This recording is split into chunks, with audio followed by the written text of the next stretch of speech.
Assalamualaikum warahmatullahi wabarakatuh. Perkenalkan, nama saya Nur Aulia Rahman. Video ini dibuat untuk memenuhi tugas mata kuliah kritik terjemahan. Pada video kali ini saya akan mempresentasikan tugas saya dengan judul kritik terjemahan pada hadis ketiga Kitab Bulughul Maram yang diterjemahkan oleh Muhammad Syarif Sukandi. Yang pertama ada latar belakang dari penelitian ini, yaitu terjemahan hadis memiliki peran penting dalam mempermudah pemahaman ajaran agama Islam bagi pembaca non-Arab, namun sering menjadi persoalan akurasi makna dan konteks. Salah satu kitab Bulughul Maram ini merupakan salah satu kitab penting yang banyak dirujuk. Maka dari itu, Muhammad Syarif Sukandi pun melakukan penerjemahan. Nah, pada penelitian ini saya mengambil bab toharoh pada hadis ketiga untuk dikritik. Karena terjemahan hadis ini juga menjadi upaya penting untuk memastikan kesesuaian makna, meningkatkan mutu literatur keislaman, serta memperkuat budaya ilmiah dan pemahaman fikih yang benar di Indonesia. Kemudian yang kedua ada rumusan dan tujuan masalah. Yang pertama, kita akan memahami bagaimana struktur dan makna terjemahan hadis bab toharoh ini, hadis ketiga bab toharoh ini, khususnya pada aspek linguistik. Kemudian yang kedua ada bagaimana tingkat keakurasian, kepadanan maknanya, serta teknik apa yang digunakan oleh penerjemah oleh Muhammad Syarif Sukandi dalam menerjemahkan hadis ketiga bab toharoh pada kitab Bulughul Maram ini. Kemudian tujuan dari masalahnya itu yang pertama adalah menganalisis teks asli hadis tersebut, khususnya dari aspek linguistik. Yang kedua menilai tingkat akurasi serta kesesuaian terhadap teks hadis tersebut. Kemudian kemudian memasuki analisis dan kritik. Nah, pada analisis dan kritik di sini saya menggunakan langkah-langkah kritik terjemahan dari Peter Newmark. Di antaranya yaitu ada identifikasi identifikasi teks dan konteks. Yang kedua itu ada analisis teks sumber. Kemudian yang ketiga itu ada analisis teks terjemahan. Yang keempat itu nanti ada evaluasi kualitas terjemahan tersebut. Kemudian ada teknik apa yang digunakan dalam penerjemahan hadis tersebut. Yang terakhir kemudian ada kesimpulan umum dari keseluruhan gitu. Kemudian lanjut ke yang pertama ada ini. Identifikasi teks dan konteks, yaitu saya di sini menggunakan hadis ketiga bab toharoh pada kitab Bulughul Maram yang diterjemahkan oleh Muhammad Syarif Sukandi. Teks asli dari hadis tersebut berbunyi Bismillahirrahmanirrahim, wa an Abi Umamah Bahili radhiyallahu anhu qala Rasulullah sallallahu alaihi wasallam innal ma'a la yunajjisuhu syai'un illa ma ghalaba ala rihihi wa ta'mihi wa launihi. Akhrajahu Ibnu Majah wa dha'afahu Abu Hatim walil Baihaqi. Al-ma'u tahurun illa in taghayyara rihuhu aw ta'muhu aw launuhu binajasatin tahdusu fih. Terjemahan asli dari kitab tersebut berbunyi seperti ini. Dari Abu Umamah Al-Bahili radhiyallahu anhu, ia berkata, bersabda Rasulullah SAW bahwasannya air itu tidak ada sesuatu pun yang dapat menajiskannya, kecuali barang yang mengubah baunya, rasanya, dan warnanya. Dikeluarkan oleh Ibnu Majah dan Abu Hatim melemahkannya. Dalam riwayat Baihaqi, air itu adalah alat pembersih kecuali jika berubah baunya, rasanya, dan rupanya dengan najis yang jatuh ke dalamnya. Kemudian ada di sini judul bukunya itu adalah Tarjamah Bulughul Maram. Kemudian penerjemahnya itu adalah Muhammad Syarif Sukandi. Kota terbitnya itu ada di Bandung. Penerbitnya adalah PT Al-Ma'arif dan diterbitkan pada tahun 1996 berjumlah 576 halaman. Nah, jenis teks dari terjemahan hadis ini adalah informasi, informatif, dan religius informatif. Nah, teks informatif adalah teks yang menyampaikan informasi atau pengetahuan atau fakta kepada pembacanya. Jadi, setiap pembaca yang menerjemahkan jenis teks informatif ini berisikan tentang informasi serta pengetahuan bagi pembaca itu tersebut gitu.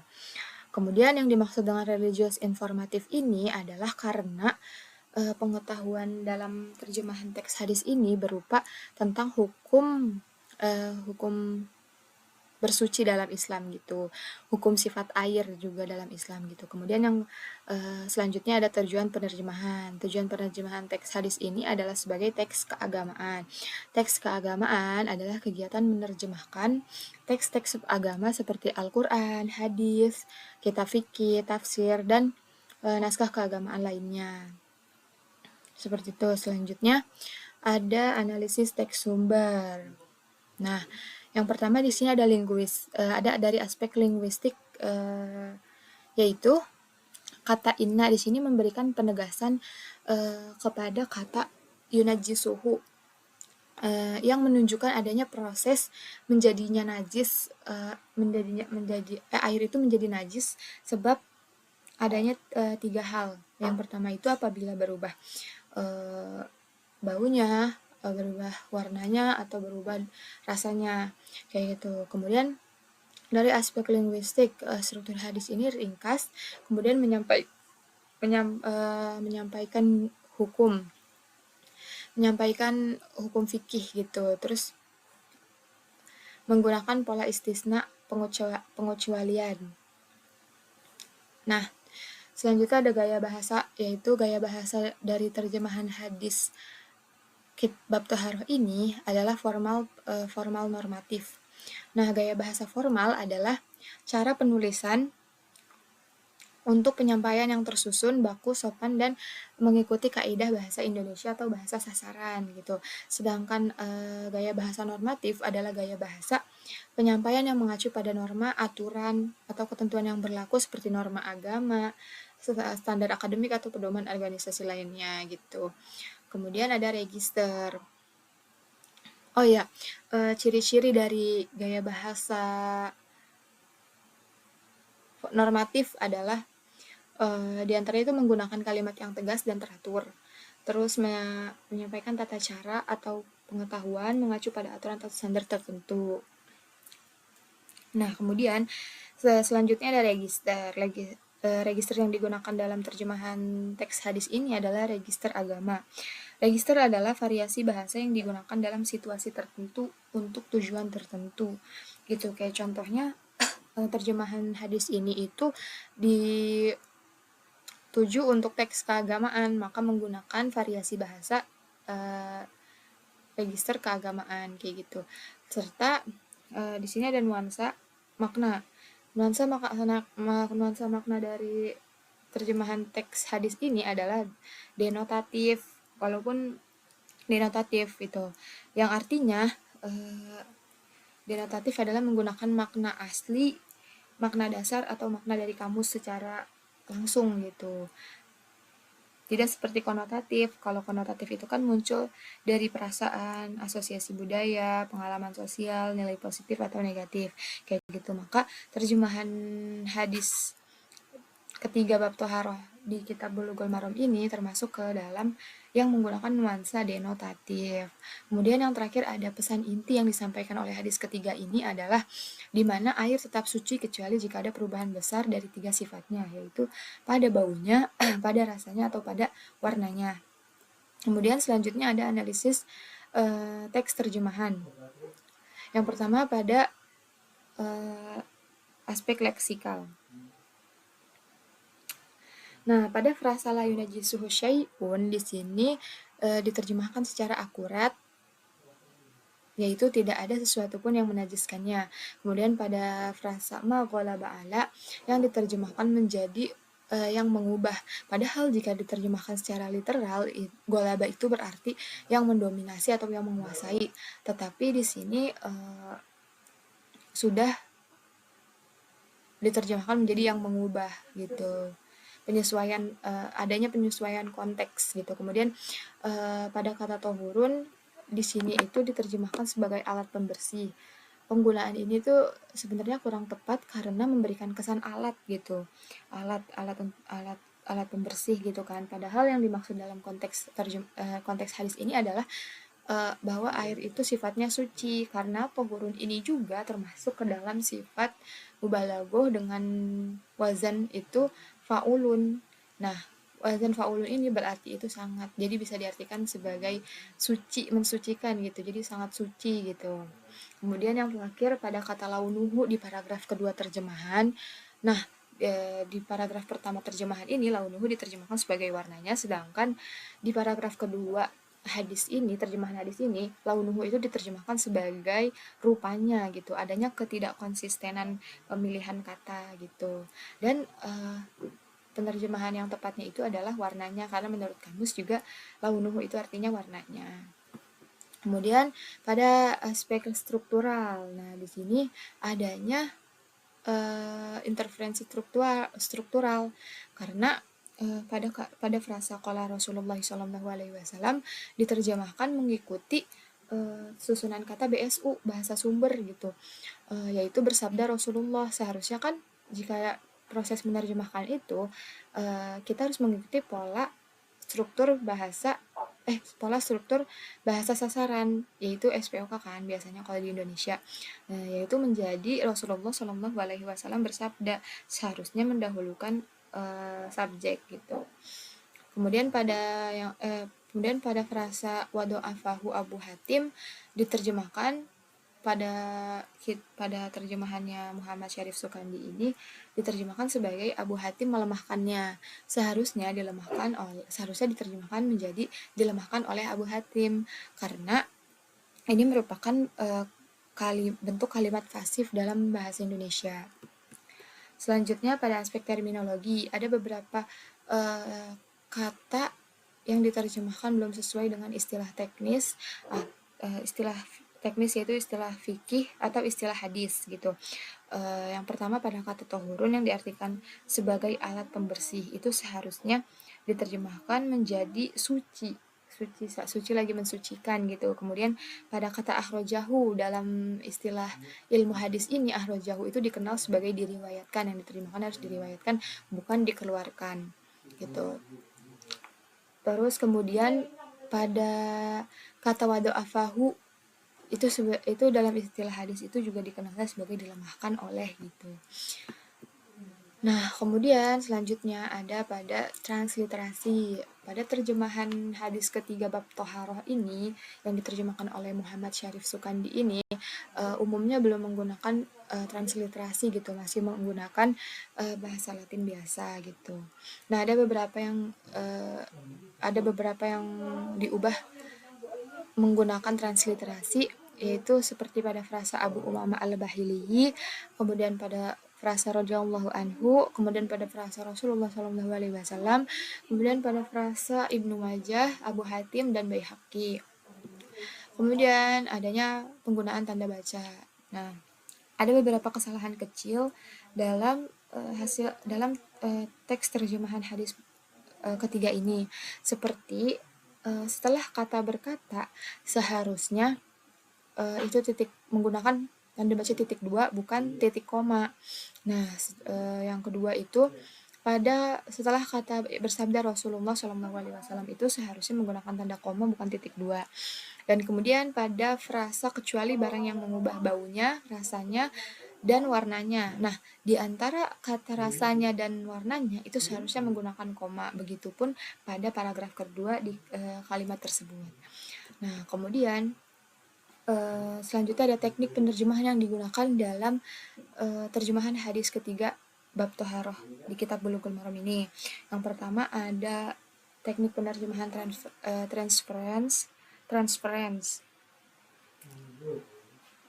Nah, di sini teknik penerjemahan transference itu adalah teknik penerjemahan mengalih bahasakan, atau sama aja kayak mengalih bahasakan secara langsung, atau sama aja kayak peminjaman kata gitu.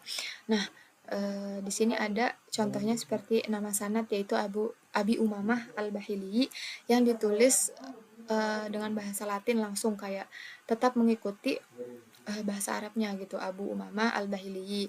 Kemudian ada Walil Baihaqi, Ibnu Majah, dan Abu Khatim. Kemudian yang terakhir ada Rasulullah SAW. Nah, yang kedua ada naturalization atau yang disebut dengan penyesuaian. pada kata akhrajahu dan wado'afahu diterjemahkan, dikeluarkan, dan melemahkannya. Seharusnya menyesuaikan padanan istilah ilmu fikih dan ilmu hadis, yaitu diriwayatkan dan dilemahkan.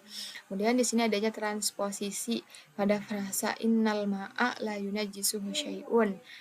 Nah, di situ adanya perubahan struktur bahasa ya. Jadi mengikuti struktur pola bahasa sasaran, diterjemahkan menjadi bahwasannya air itu tidak ada sesuatu pun yang dapat menajiskannya. Teknik selanjutnya adalah teknik transliterasi, yaitu teknik yang menerjemahkan secara harfiah. Kemudian ada contohnya pada frasa binajasatin tahdusu fihi. Nah, kemudian ada teknik modulasi pada kalimat ma gola ba'ala, di situ diterjemahkan sebagai sesuatu yang menguasai. Jika diterjemahkan secara literal di situ berarti sesuatu yang menguasai. Namun di sini diterjemahkan menjadi yang mengubah, menunjukkan adanya pergeseran sudut pandang untuk memudahkan pemahaman pembaca. Kemudian ada teknik adaptasi, contohnya pada frasa al-ma'u tahurun. Diterjemahkan air itu pembersih, alat pembersih, menggunakan padanan budaya bahasa Indonesia. Tetapi terjemahan ini menjadi kurang akurat dalam ilmu fikih gitu. Nah, kemudian selanjutnya ada evaluasi kualitas terjemahan. Di sini ada 3 kualitas yang dinilai, yaitu ada 3 aspek pada aspek akurasi, keberterimaan, dan kejelasan. Yang pertama pada aspek akurasi, terjemahan hadis ini cukup akurat, tetapi ada beberapa istilah dalam ilmu fikih maupun ilmu hadis, istilah fikih atau istilah hadis yang penting mengalami penyempitan makna. Nah, kemudian pada aspek keberterimaan, umumnya terjemahan hadis ini sudah terasa alamiah dan natural dalam bahasa Indonesia, namun ada beberapa struktur kalimat yang tidak sesuai dengan pola bahasa Indonesia dan beberapa kesalahan kecil pada penggunaan tanda baca. Kemudian yang aspek ketiga ada kejelasan. Nah, umumnya hasil terjemahan hadis ini sudah dapat dipahami oleh pembaca sasaran, tapi ada yang kurang tepat, yaitu pada istilah fikih dan istilah hadis. Nah, kemudian untuk terjemahan yang disarankan, terjemahan asli hadis itu sebagai berikut, bisa dilihat pada PPT teman-teman. Nah, kemudian perbandingan dengan terjemahan hadis yang disarankannya, teman-teman bisa lihat sendiri, ada beberapa yang diubah, diantaranya pada penggunaan transliterasi, kemudian pada penggunaan tanda baca, kemudian ada juga beberapa kata yang diubah seperti bahwasannya diubah menjadi sesungguhnya, kemudian tidak ada kemudian pada frasa kecuali barang itu diubah menjadi kecuali sesuatu gitu. Dibuat kenapa menggunakan kata sesuatu, karena agar cangkupannya lebih umum aja gitu. Dan pada paragraf kedua juga dikonsistenkan rupanya itu diganti menjadi warnanya, karena emang launuhu itu berarti warna. Seperti itu. Kemudian yang terakhir ada kesimpulan pada terjemahan hadis ketiga bab Toharo di kitab Bulughul Maram yang diterjemahkan oleh Muhammad Syarif Sukandi. Ada beberapa yang perlu dikritik khususnya pada aspek linguistik, yaitu pada aspek leksikal, struktural, terminologi, transliterasi, dan penggunaan tanda baca yang belum sesuai dengan kaidah bahasa Indonesia atau belum sesuai dengan PWBI. Dapat disimpulkan juga bahwa terjemahan ini berorientasi pada kejelasan bahasa sasaran, dikarenakan mengutamakan pemahaman pembaca sasaran. Oleh karena itu ada beberapa kata yang belum sesuai dengan istilah ilmu fikih atau hadis karena mengutamakan pemahaman pembaca. Kemudian